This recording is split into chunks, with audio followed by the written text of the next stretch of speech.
Hell, I don't know what to make of this big old mess out in communist California.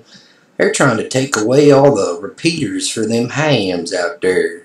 From what I understand, it's kind of crazy. I mean, that's pretty selfish. They're going to make all them hams' telephone bills go up. Because, I mean, them hams going to have them repeaters to talk across the street, much less anywhere else. And plus, they use them for emergencies, even though, you know, ham radios don't get out too well.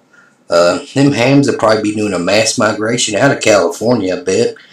Hell, I heard the local CB'ers are thinking about stepping in and putting up some linears and some fancy antennas to replace all that shit. It'll be the CB radio party out there.